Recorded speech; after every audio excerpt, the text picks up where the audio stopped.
Welcome to Marketing in Minutes, where I spend a few minutes breaking down the 20% of things that generate 80% of the results in your painting or concrete coating business. Let's jump in. All right, let's jump right in. I want to talk about hiring subcontractors today. I talk to a lot of contractors, and there might be some listening in right now, who have a lot of W-2 employees because it feels safe and comfortable. And what I hear a lot of are the horror stories of guys who have tried some subcontractors in the past. They have callbacks, no-shows, their contractors are stealing clients. Let's start with you guys here. Matt, A&A Painting, Sean, Roy and Paul Painting. Appreciate you guys being here today. Talk about your experience. Have you had that fear in the past? Matt, let's start with you. Talk to me about the first time you ever hired a sub, what that looked like, what your fears looked like around that.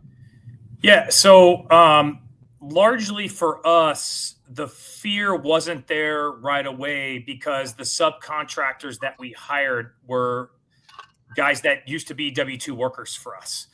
So we made the decision in December of 2022 to shift gears and go from a largely W-2 model to almost exclusively a 1099 model. And what happened was when we did that, we gave our W-2s an opportunity to sign, to go and create their own companies and come back with their own insurance and go right back to work for us. Pretty much none of them took us up on that offer, except when we went through our warm network of guys that have worked with us in the past.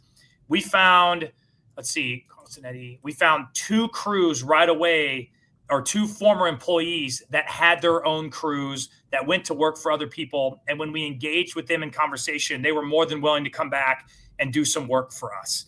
So they kind of already knew us. We knew them. We didn't know everybody on their crew, but we didn't have a huge fear about them stealing our customers. But it was something we talked about with them about things that were just a no-go, that if they wanted to continue to work with us and grow with us, they were going to have to kind of be on board, and that kind of stuff would not be tolerated. But one key factor was we really wanted to invest in them and show them the vision of where our company was going. Because if you just look at them as like a means to get painting done, they're not going to buy in. You're just another job. You're just another, contractor to give them some work, and they're just going to go paint and go home. So really for us, it was trying to cast the vision of where we're going and what the future looks like with us. So love it. Sean, you have gone through this slightly more recently than Matt has. And I know you have a slightly different onboarding approach to how you guys started compared to Matt. So I have you on here for a different perspective. Sean, talk to me about how you guys started. I know historically you've been W-2, you've recently switched over to subs.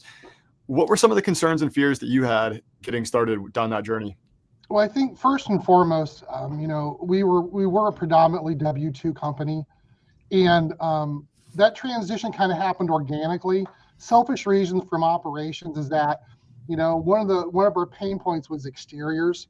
And just when you have W-2 employees and you have that time of season where you're losing work because of rain, what do you do with your employees?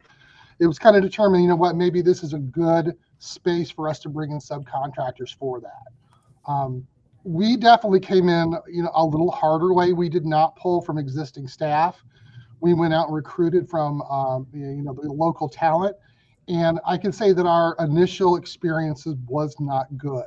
So probably many of the pain points that we're going to talk about, we experienced and kind of grew out of. So we're very familiar with those apprehensions about, well, if I bring subcontractors in, can I guarantee the quality of work? Is it going to match my expectations for it? Is that subcontractor going to be good optics for my company? Is that going to be something I'm proud of or something that's going to have a negative influence on my company as well? Then ultimately, how do you successfully manage that?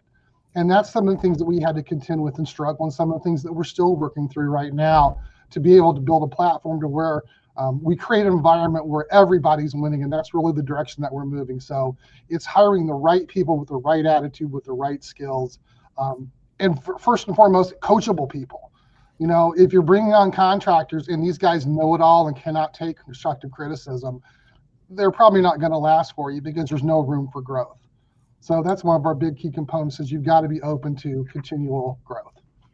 Yeah, from a subcontractor standpoint, what it sounds like, you guys need an ICP, like an ideal customer profile for your subcontractors. No different than the vision that you have for your internal team, for your W-2s. You treat the contractors the same way. So let's talk about like the decision. Let's say you're a painting contractor. You have W-2s today. You're contemplating why move into the sub model. There are pros and cons to both. Matt, let me start with you. If you had to like weigh out the pros and cons of having a W-2 team member versus a subcontractor team, what would that look like on your side? So a couple of cons when it comes to the subcontractors is, you don't have control over who they hire on their team. So we have team leaders. So like, for instance, Carlos and Eddie are two of our team leaders. If they decide to hire a junior painter for a job that's coming up next week that they didn't have this week, they don't need to ask our permission. So we show up to a job site and there's a new guy there that we've never seen before.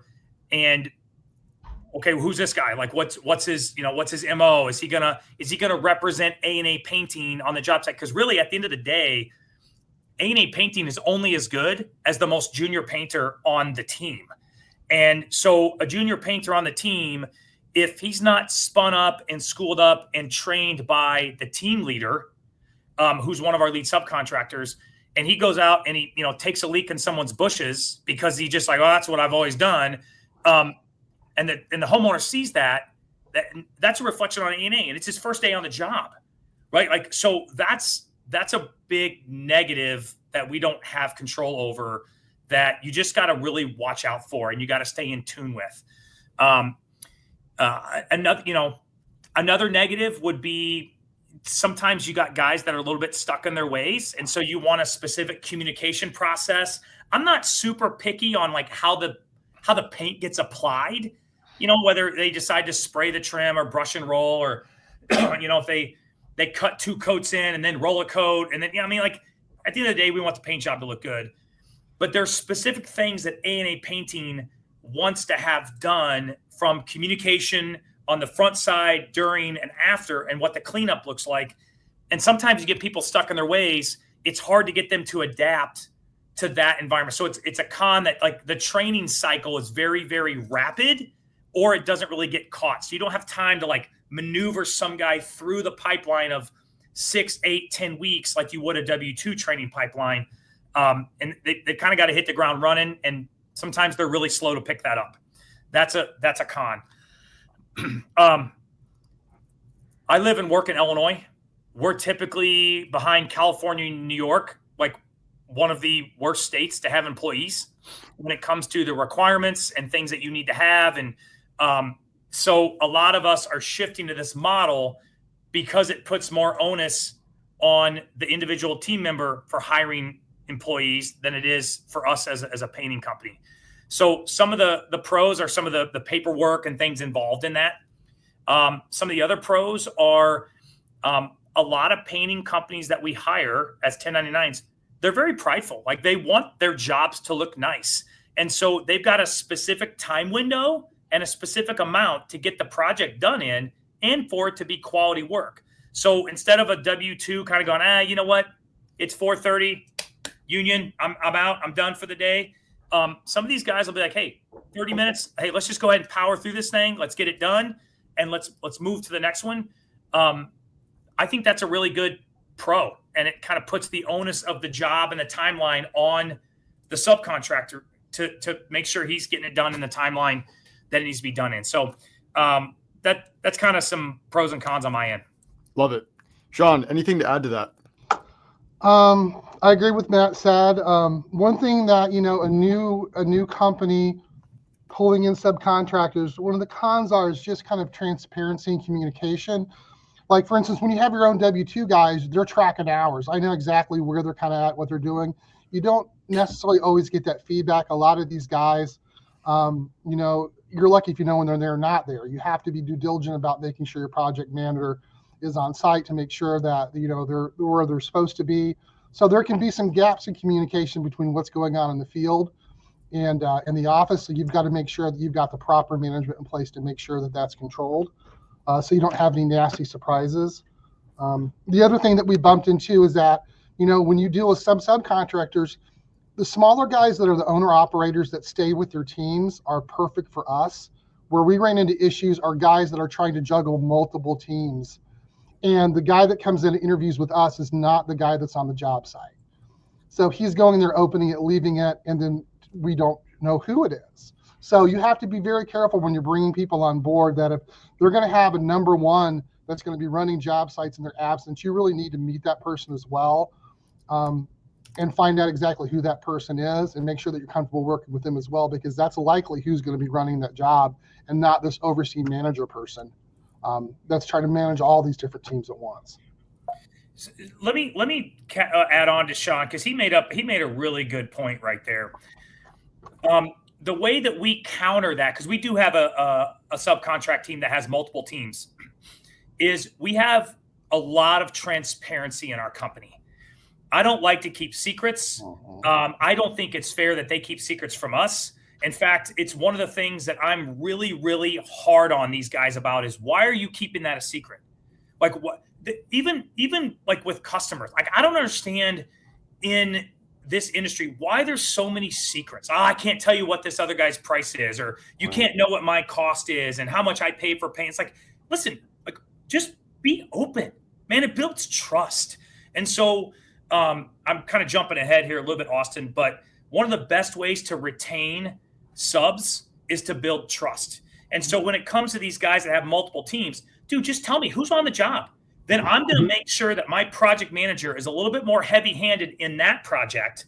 Hey, go get to know that, lead painter on that job, so you know what his strengths are, what his weaknesses are, so that when that guy's been assigned to a project and my team leader tells me, hey guys, like Carlos is my team leader, he's got multiple teams, and he goes, hey, it's going to be Victor over there, not me. That when Mike shows up, he goes, okay, I know what Victor's strengths are. I can talk to the customer like, hey, just so you know, Victor's going to talk to you at the end of the day. For some reason, he leaves and he doesn't talk to you. Call me. I'll get an update. You know what I mean? Like, work through that process with them versus it being a surprise.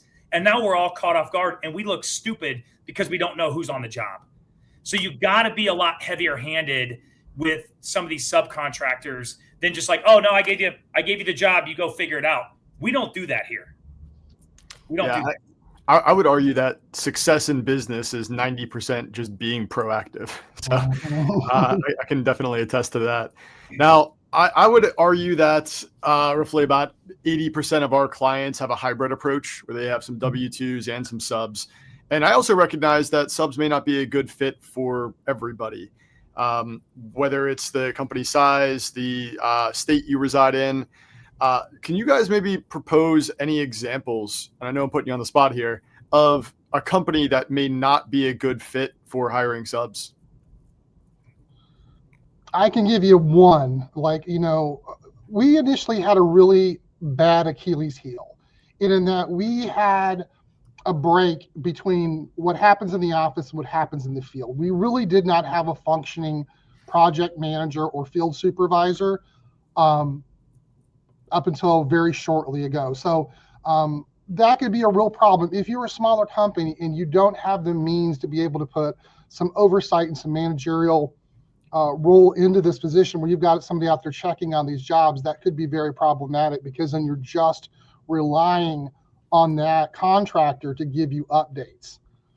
So that would be one area that I would say is that if you're going to contend this, you've got to have the substructure in place to be able to have somebody out in the field that's going to be able to help you manage these teams to ensure productivity is hit and also the customer satisfaction levels are hit as well.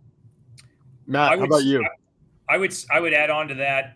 If you have the type of painting that's very, very specialty, so whether, like for us, we keep our kitchen cabinet painting in-house as a W-2 because we have a very specific process that we want to go into. And it's really hard sometimes for subcontractors to buy into that process. If you were, I think of like, is it ZK Painting that does the glassy doors? Yep. Like I would think a company like his would be really hard to have subcontractors unless they went through like I don't know, probably a 3-month training cycle, and they followed it by the letter of the law. Maybe there's some commercial painters or industrial painters that have very specific process for painting factories or machine parts or things like that. I would probably say those may be better off to be W-2s. So that's kind of my thought on that. Great point. So let's get in the weeds, guys.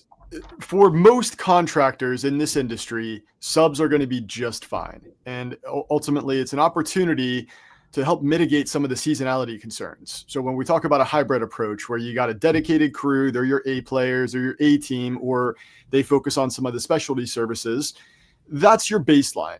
The subs can maybe be layered on top of that to help mitigate some of the unexpected business that comes in during certain times of the year, spring and summer in particular in most markets. So let's talk about just where do you start? How do you find these subs? Sean, I actually want to start with you on this one since you've gone through this pretty recently. Where did you find your first sub and what did you look out for? Initially, our subs were just found off, and this was back a few years ago before Base Coat. We started working with you. So my first answer would be get a good marketing company can assist you in that hiring process of attracting talent. That's essential. We were using resources like Craigslist back in the day. We'd use Indeed to a certain degree. There's some other job posting sites that we utilized. Word of mouth, even sometimes just going out to the stores and stocking the stores locally in the mornings when painters are coming in, and just talking to those guys and building relationships. So we've kind of explored all the different means for it. I would say now, though, there's definitely a change in how recruiting is happening. In that I think that with the introduction of more people around their phones and cell phones, it seems to be like, Facebook has done well for us in that regard. Social media does well for us in that regards, because it seems to be that's where that talent is right now and not so much on the older job posting sites. Plus, I like newer painters as well. There's nothing wrong with veteran painters, but having fresh new faces that are hungry and eager are another important aspect. And they're more responsive to social media right now than they are traditional sources. When you have a painter come in the interview, very few even have a resume. So it's a whole vetting process that you've got to go through. So, there's a big difference between the world of white collar work and blue collar work. But it seems to be a generality that most of our talent seems to be responding more to social media than it does to traditional job posting sites. Yeah, and this is a really important point. Anytime you are looking for somebody to place on your team, whether it be a subcontractor or a W-2, job boards are fine. I still recommend them, whether that's Indeed, LinkedIn, any of the big job boards out there. But when you start posting jobs on places where people are not actively looking, you hunt for a different prospect.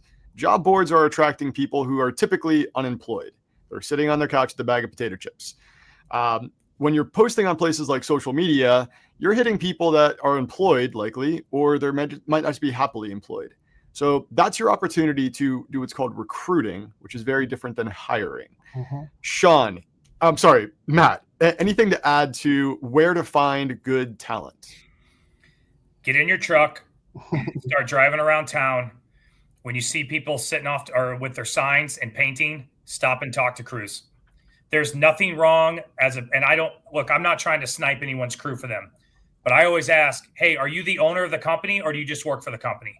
And they say, hey, I'm the owner. That's what I prefer. Hey, great. You want to have a conversation about some work that I've got coming up? Or, hey, are you looking for anybody new? So that's one thing that we've done before. The other one is we have very much leveraged our relationships with Sherwin-Williams and Benjamin Moore reps. Those are gold mines because they are involved. Everybody has an account at Sherwin-Williams that's a painter because they want better pricing on paint. So Sherwin-Williams, 93% of their paint is sold to contractors. So leveraging those relationships are enormous, and they're going to find the disgruntled guy who works for one of the franchises. Man, they're just not paying me enough. They're not paying me. Hey, we're slow now. We're slow. Talk to people in the paint store, talk to your reps, and you'll get leads that way. And Austin, I agree with you. Go recruit. It has not become my full-time job, but if all I had to do was go find new recruits like that would be a lot of fun.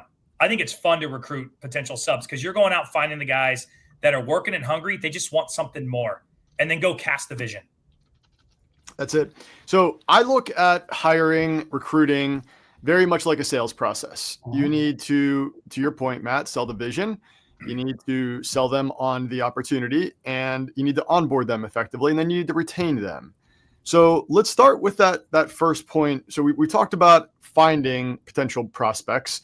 How do we make sure that they're actually a good fit for your team? Very similar to the sales process, you need to vet the prospect to make sure that they're going to be a good candidate for your team to work with.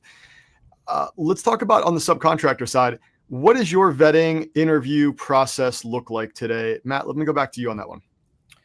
All right. So typically it starts with a quick phone call just to gather some information. If I will be honest, as soon as probably the first question I always ask is, tell me about your business structure. And if they say, well, it's me and my cousin, and I'll be like, okay, my next question is, tell me about your insurance setup. Yeah, well, the other company's always covered. I'm like, okay, until you guys have insurance, we can't really have a conversation. Are you open to getting your own insurance? It's really expensive. Hey, you know what? Probably not who we're looking for. Move on to the next one. So if they hit these first couple wickets of, hey, it's me, I got 2 guys that work for me. Yes, we have our insurance set up, or yes, I'm open to getting workers' comp. Most everybody has general liability. Most guys never have workers' comp, so you got to talk to them about that. Mm-hmm. Then we proceed with a face-to-face interview. And that face-to-face is sometimes here at our office. I like to actually go out and buy them a cup of coffee. You say, hey, I'm buying coffee, or I'm buying lunch. Hey, tell me more about what you guys are looking for. I need open and transparency. Hey, what are you not happy with? Hey, who have you worked for before? What did you not like about them? If they're open about it, then I'm going to continue the conversation. If they're relatively closed off, probably not someone that's going to be a good fit. In that second interview face-to-face, we talk about our process. We talk about their process for application of paint. Then we talk about communication process. I want to gather how good are they about communicating. Do they speak pretty good English? Unfortunately, if you are really, really broken, or you're really hard to understand, it's going to be challenging. I ask about their personal lives. If they got really messed up personal lives because they're twice divorced and 3 kids, it's man, you're unfortunately, our business is the better off you are in your personal life in regards to how you manage your day-to-day function is a large indicator about how you're going to manage yourself on the job. So I'm asking those questions. And then from that interview, if we get a good feeling, my project manager is almost always involved in that meeting with me. If we both have a good feeling, then we exchange information and we go and look for a very easy, high quality, low risk job. And we put them on it and we oversee the management. What do those first jobs look like? Ideally, they're empty spaces, either a house nobody's living in, or they're going to be gone for a week, some sort of, where someone's not home, or a commercial property where there's no one around, just very, maybe it's walls only. So it's not super complicated. We're not spraying bookshelves, or we're not doing dry fall ceilings. It's just, hey, it's just walls, set them up for success and pay them well.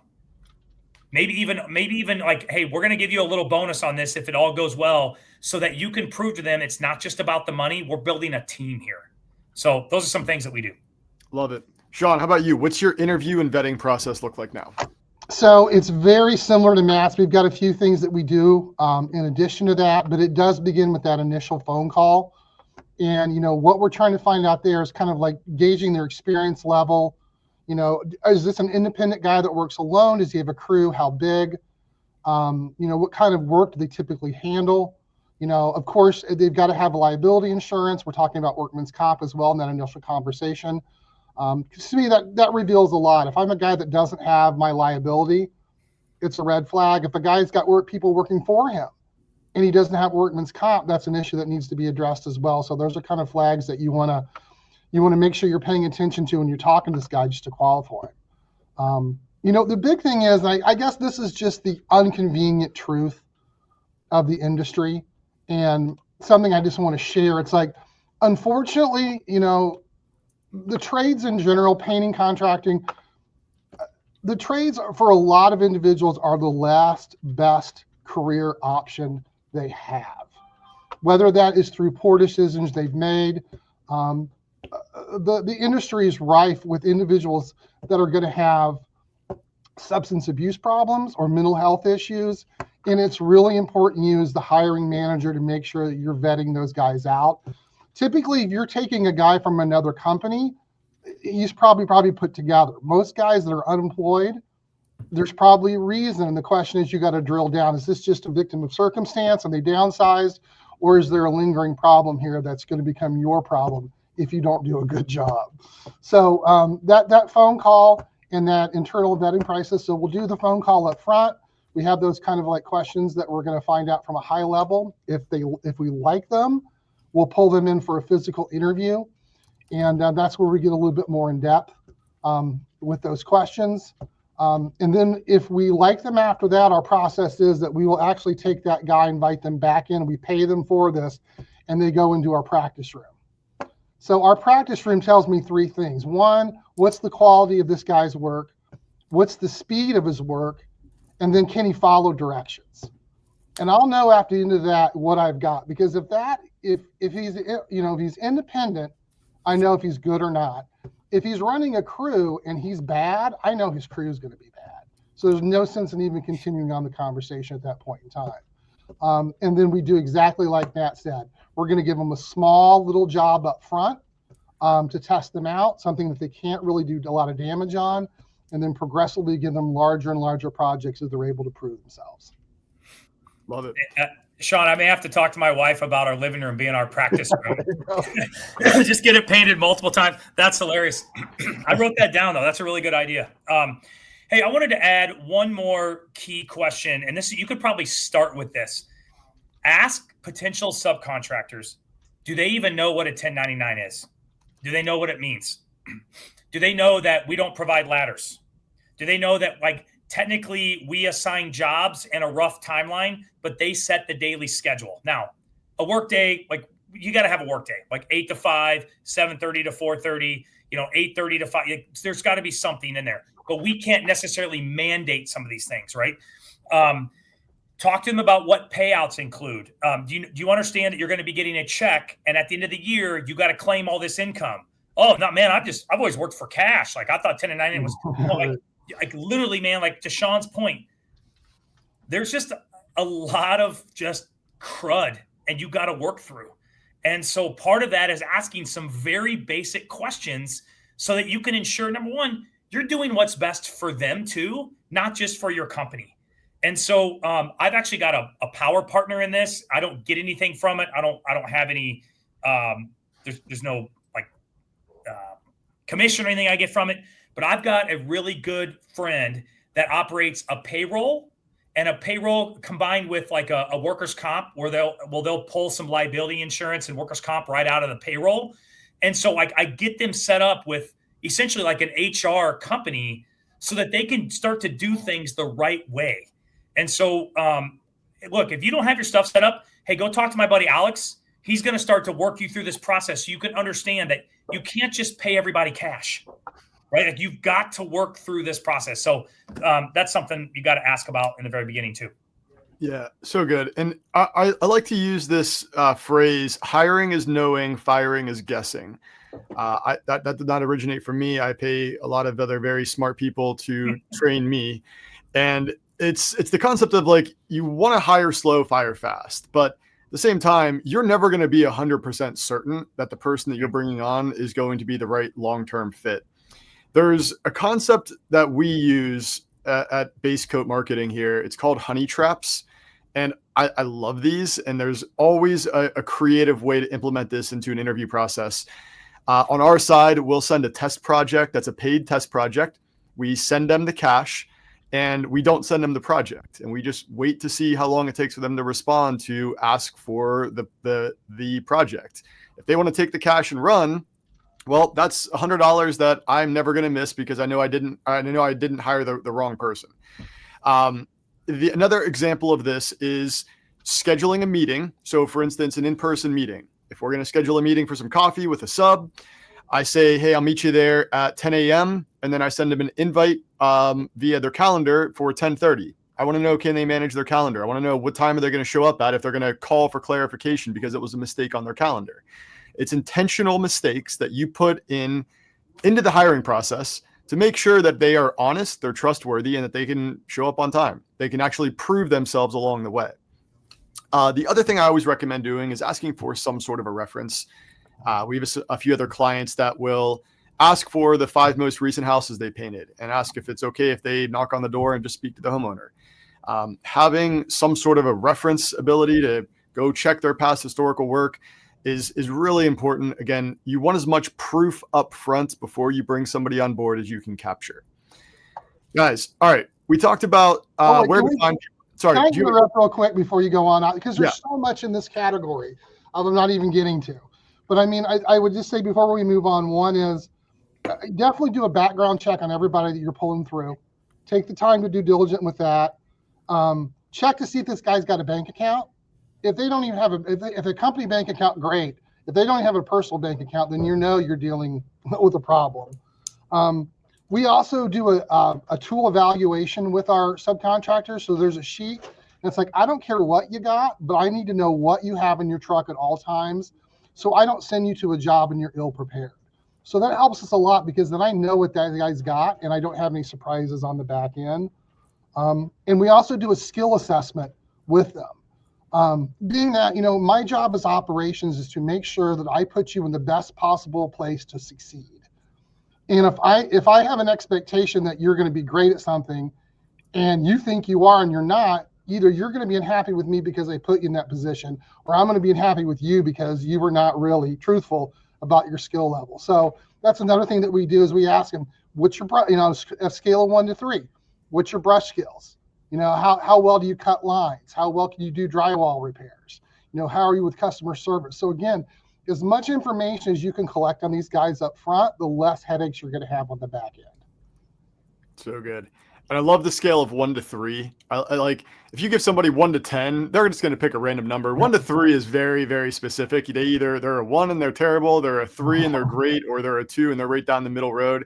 It really helps you get through the subjectivity of a 1 to 10 number. Love it. All right. So actually, Sean, before we move on, you mentioned that you've had some trouble with subs whenever you first went down this journey. Would you mind sharing some of what you found, some of the roadblocks and potholes that you ran into, and maybe how you mitigate those now? Yeah, for sure.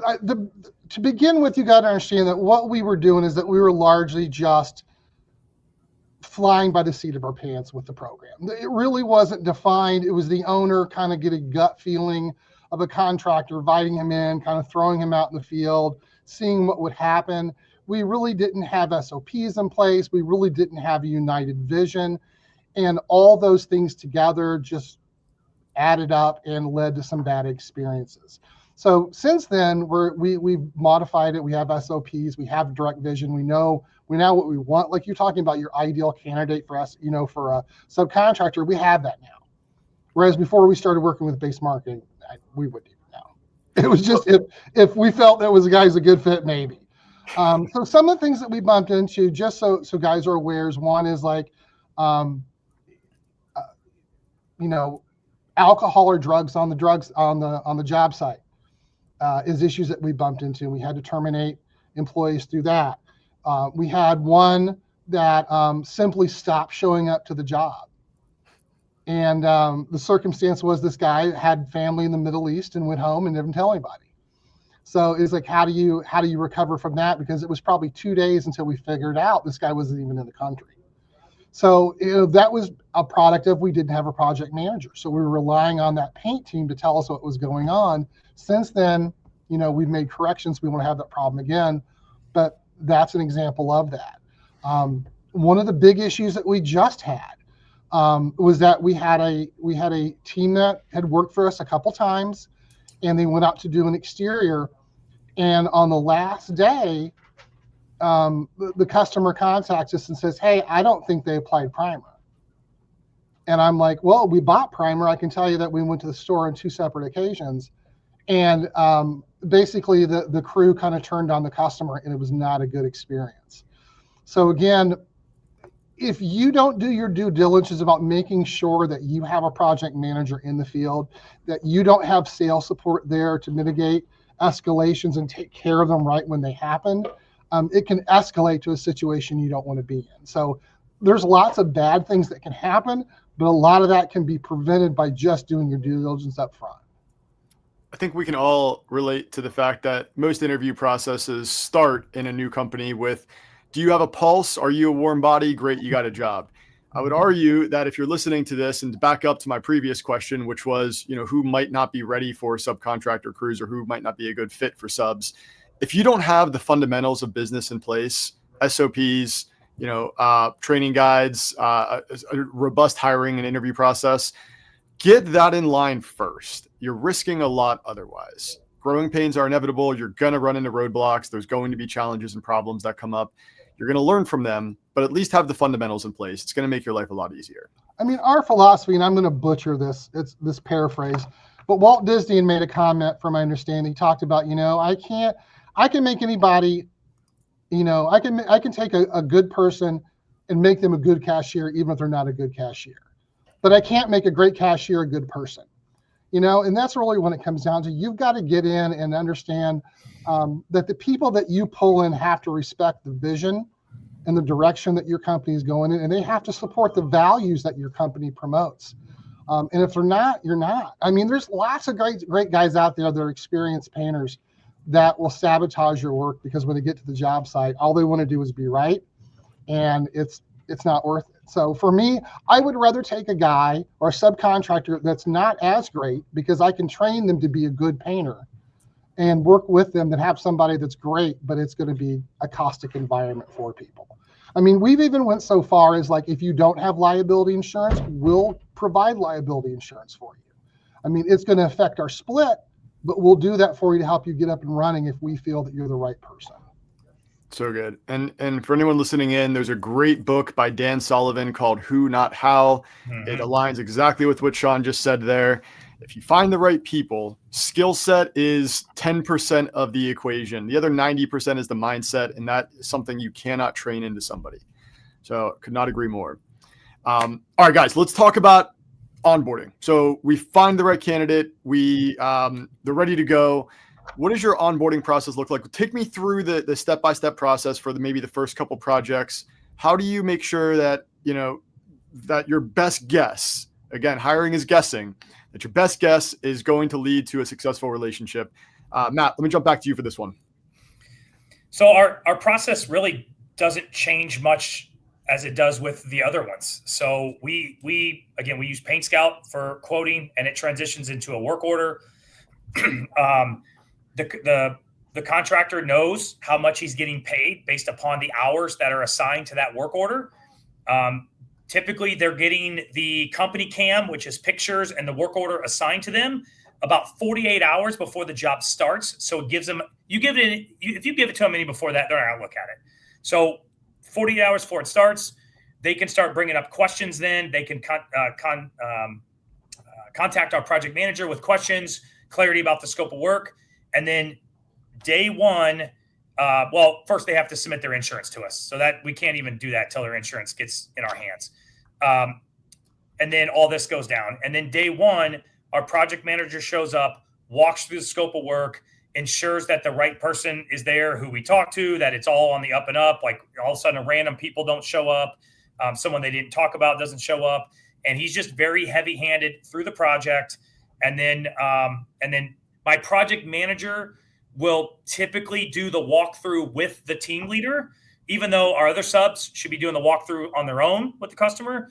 Project manager does the walkthrough with the team leader when this project is over with, to ensure that everything's done up to our standards, customer standards, and then payouts done. So it's not a whole lot different than what our typical subs do, except project manager is always there at the start of the project, there quite often, and then there at the end.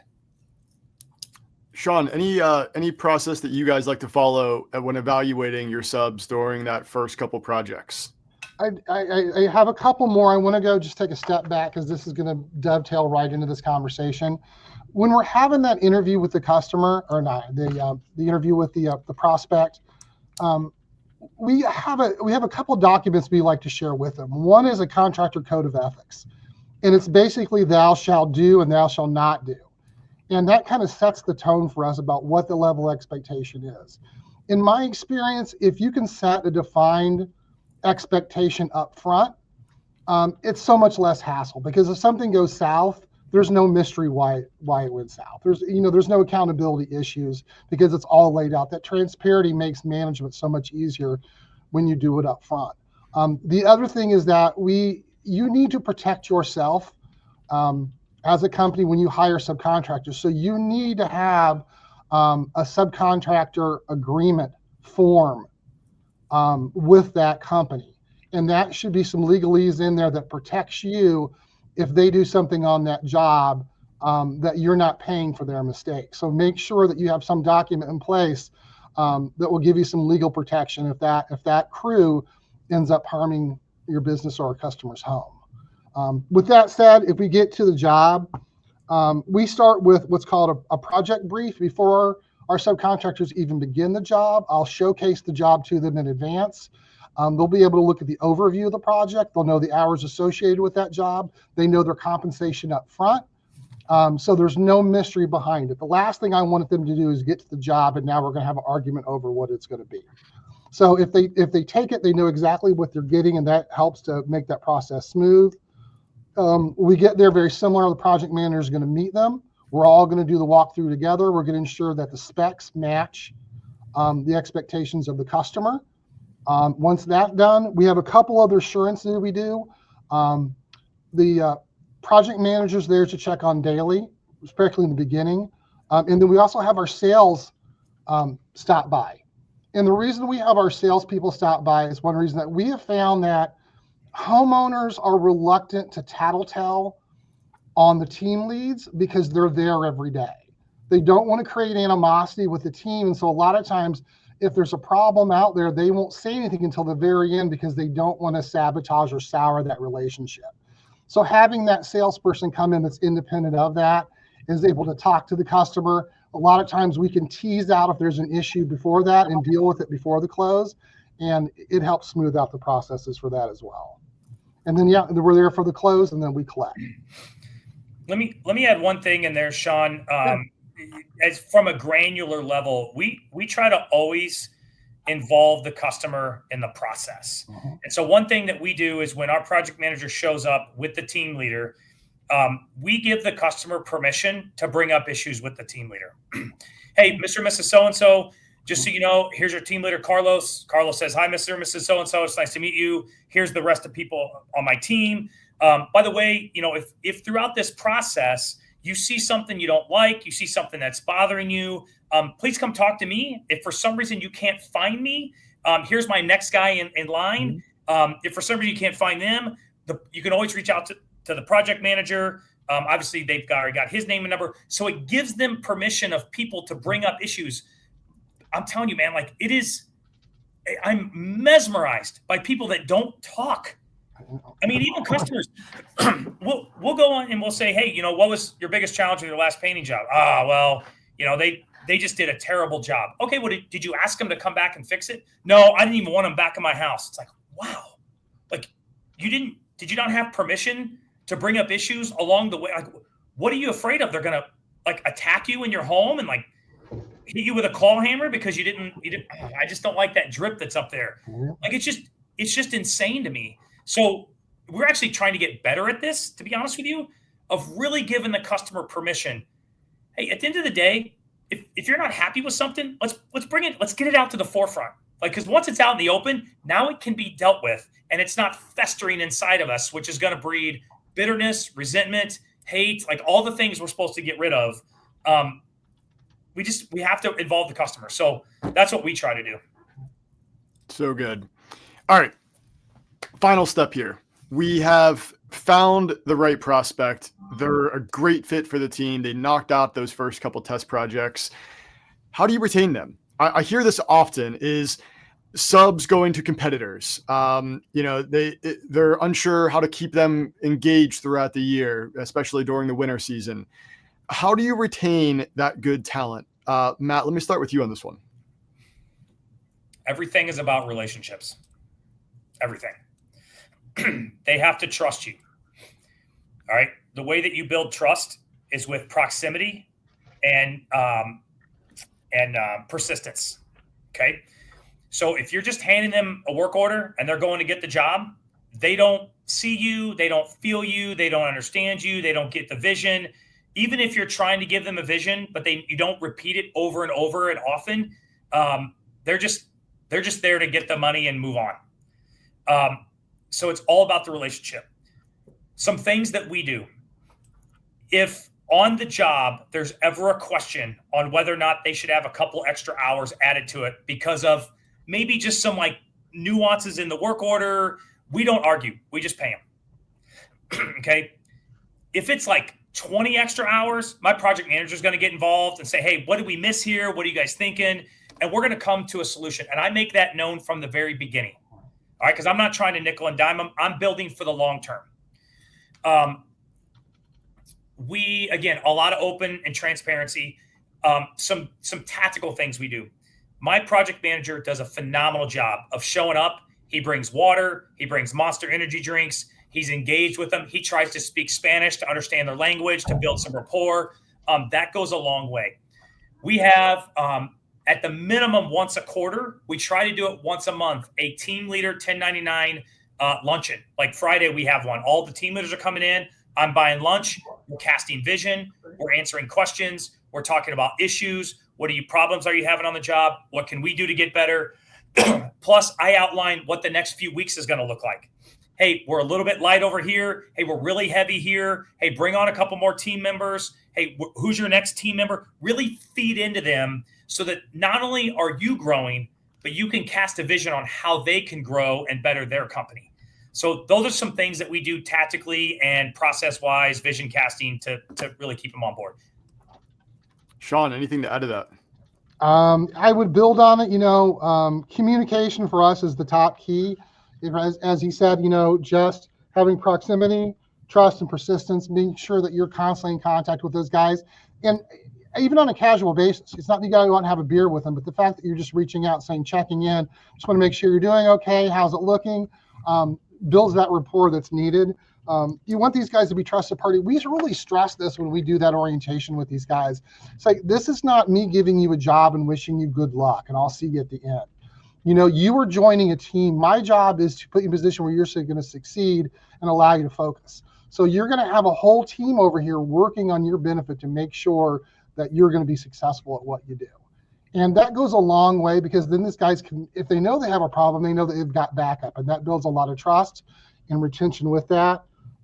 Acknowledge them. I always say we also provide training opportunities to these guys. We identify what in their skill sets what they need and be like, hey, you know what? I noticed you're not the great at spraying. How would you like some additional training for that? And we'll bring them in, and that we add value to that relationship by providing them something that they're interested in. That keeps it up as well. Something that we're experimenting with right now is that I have a graduated compensation platform that we use. So the longer a sub is with us, the more they make with us. And that seems to be working well as well because they like the fact that, in the beginning, we all know I've got to invest more time on you. I've got to have a project manager there. I've got to oversee more of what you do. But as you prove yourself, I don't need to be there as much. And I want to reward you for not having to do that, for you taking accountability for yourself. So that's been another positive for us as well. And the guys seem to respond well to that as well. Still good. The one question that I hear often about subs and whether they're going to be a good fit and why people should even consider using them are things like, are you allowed to ask them to wear your own t-shirts? Do they follow your processes? Like, are they allowed to speak to customers directly? When we're talking about retention, it's mainly about making sure that you want to retain these type of people to begin with. So do you guys have any pushback or feedback on questions like that? We give all of our guys shirts. The one thing we mandate is that they look like a professional painter when they show up. So don't show up in Adidas shorts and a t-shirt. Wear painter whites or cargo pants or even cargo shorts is fine, with a towel, a 5-in-1 tool, with an A&A painting shirt, or at very least a Sherwin-Williams or Benjamin Moore shirt. we give them a lot of t-shirts and swag, right, to represent A&A Painting. In fact, I'm actually going to implement this year. We're not going to wrap, but we're going to letter their vehicles, and I'm going to pay them as a driving billboard. I'm going to give them a one-time payment every year to put A&A Painting on their white trucks. It gets buy-in. They believe it builds trust. You're building into them. They got to have their own insurance on their vehicles. Like that's a must, but I'm perfectly okay putting my name on their van, moving around. So and yes, our guys talk to customers. Have to. If you, again, man, I don't have all the answers. I really push back on people who are like, man, I don't want my subs talking to anybody. Well, then they're just a tool for you. Yeah. And so if they're just a tool, then that's fine. You can do what you want. But these guys are human beings with families, and they want to believe. They want to be valued. They want to have purpose. And so what more of a purpose to say, man, I'm trusting you to talk to this customer. I'm trusting you to engage with them, to handle problem solving. And when they do that, not only are you feeding into them, it makes your business better. They're a better representative of your company when they can actually feel like they're owning their own job site. So I push back on the whole idea. I don't want my subs ever talking to a customer. I don't understand it, but again, I don't have all the answers. I just would push back on that. Sean, anything to add to that? I buy right into exactly what Matt's saying. We do the same thing. I mean, again, we're forecasting this all during orientation, that you are going to be wearing Roy and Paul shirts. We say we don't even want you to use the word subcontractor. You are an employee of Roy and Paul Painting. And we always tell them, like, if someone asks you, is this your, how long have you worked? Is this your first job? We always tell them that the standard answer is, this is my first season with Roy and Paul. I love working there. I love the guys. I'm just excited to be out here. And that diffuses the whole situation and allows you to move on. I want them to be a trusted partner. I don't want them to be some tool, as Matt was talking about. The optics are not good, and ultimately it doesn't build really any trust in that relationship. Yeah. So good. All right, guys, if you had to back up in time and yell something from the rooftop that you wish you told yourself back when you first started looking for subs, what would that one thing be? Matt, I'm going to go back to you first here. Take your time. Don't just grab the first sub team you find. It's better to grow slower with the right people than to grow fast with the wrong people. If you want, I'll be honest, you want an example of that? Go listen to the Acquired podcast on Peloton. Awesome business model, poorly executed. So great brand, poorly executed. And this isn't like it's not a direct correlation, but what I'm saying is, if you have any doubts and you don't have peace about this, don't hire them. Don't give them a job. You're better off losing that business than you are getting yourself into trouble and your reputation be tarnished. As the Navy SEALs say, slow is smooth, smooth is fast. It's critical and great advice in business. Hey, Austin, as a former Marine, I'm just going to tell you, the Marine Corps started that before the Navy SEALs. And you can tell them I said that too. Perfect. I will make sure that I credit the right division there. It's all good. I don't know who started it, but we used to say that in the Marines all the time too. So it's a good back and forth banter. Love it. Sean, anything on your side? What's that one thing that you wish you told yourself back when you first got started? I'm going to, again, jump on Matt's bandwagon here. Go slow, steady. I would tell you, do a beta test. Rather than trying to pull in multiple people at once, take a team, build a model, tweak that model. When it works, expand that model and scale.